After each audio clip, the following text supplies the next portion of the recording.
sit down or you can take your seat. Please pick up the pieces of paper around you.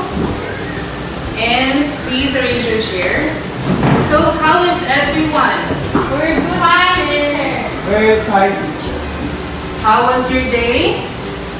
Tiring. That's exhausted. Because it's so hot. Yeah, it's all that's right. But it's very hot. But at least we have the electricity here inside our classroom. But before we'll go and discuss our lesson, who is absent for today? Okay, so let's have our attendance. Is Judy Boy around? No, teacher. Absent. How about James? Present, teacher. Hazel? Present. Christine? Present, teacher. Diana? Present, teacher. Here, ma'am. Nandito na kayo kasi nandito sa karamihan ako. Sorry po ma'am, nag-share lang po. Present rounds. Okay, please take your seat. So as I was discussing,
so this time we'll be having an activity based on our discussion earlier. So I want you to write or identify the different safety precautions that we discussed earlier in our lesson. Is it clear, everyone? Yes, teacher. You can write it on a piece of Manila paper or any cartolinas, like that. Yes? Teacher, pwede po magamit ng laptop. Yes, you can. Tapos, yung presentation na lang po is Okay, you can do it. But preferably, I would like you to use the Manila paper in case that the electricity will go out for it. But whatever you prefer is fine. Okay, so I will give you 10 minutes to do the activity.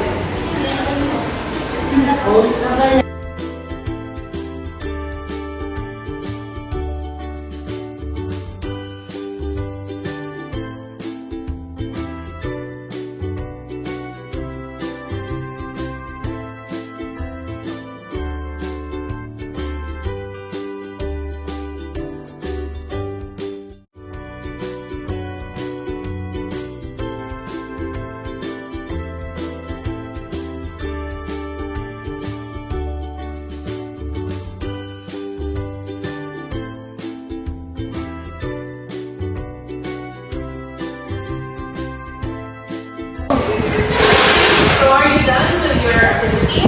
Yes. Okay. So select one of the sentences you can consider your activity or the activity that you see. So, it's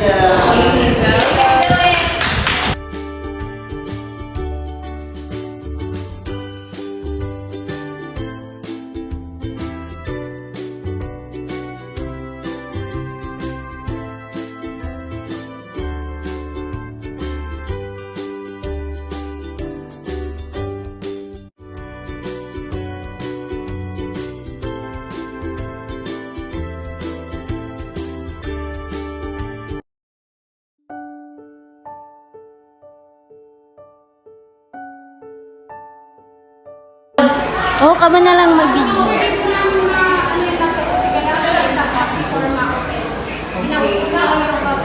So, you think of a solution. What can you do here?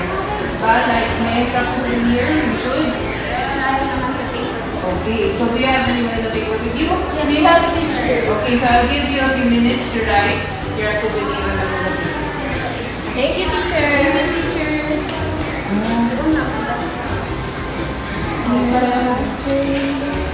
Asan na?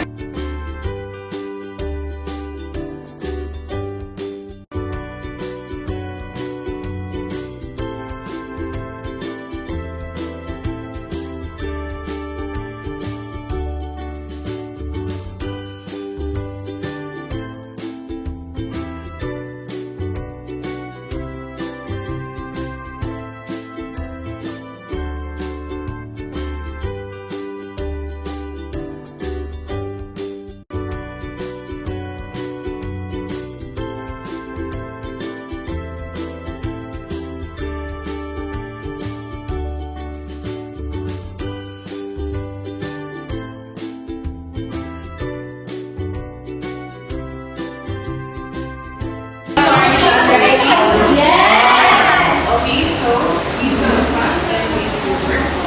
And explain to the class what you're doing. We derive 5 components in doing PE. First, use proper gear or uniform. Second, warm up and stretching before playing. 3, follow the rules of the game. 4, stay hydrated. And 5, play in safe surface.